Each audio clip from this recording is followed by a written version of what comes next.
In the state of Michigan, there are thousands of foster children waiting to find permanent homes.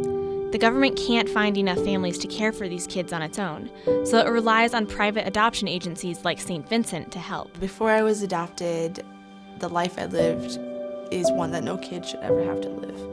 I was not cared for, went hungry.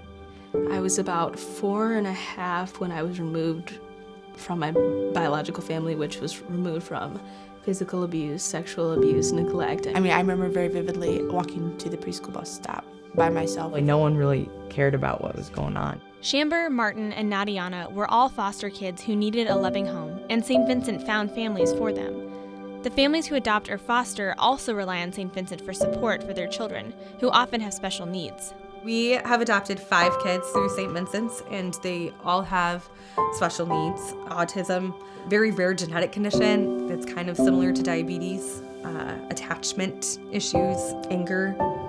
I think we were given a really great opportunity to help them break the cycle. They don't have to struggle with some of the things that their families have struggled with: addiction, abuse, homelessness.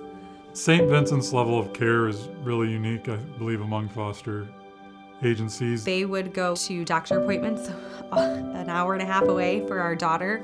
If we had a tough visit, sometimes they would drop food off at our house at night to make sure that we were taken care of.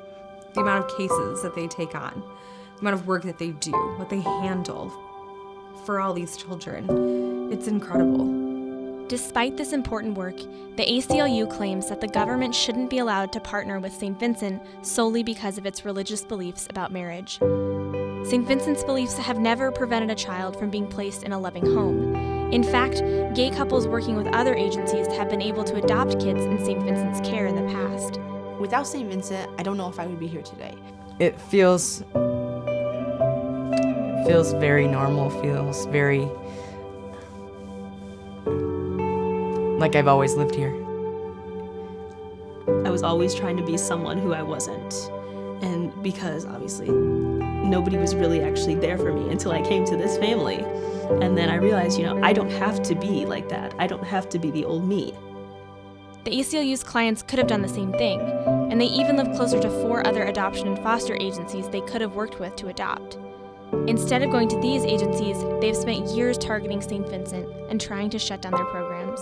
Our youngest son is related to some of our other children as well. We got the call for him because St. Vincent's knew that we had their sibling. So they knew to call us right away.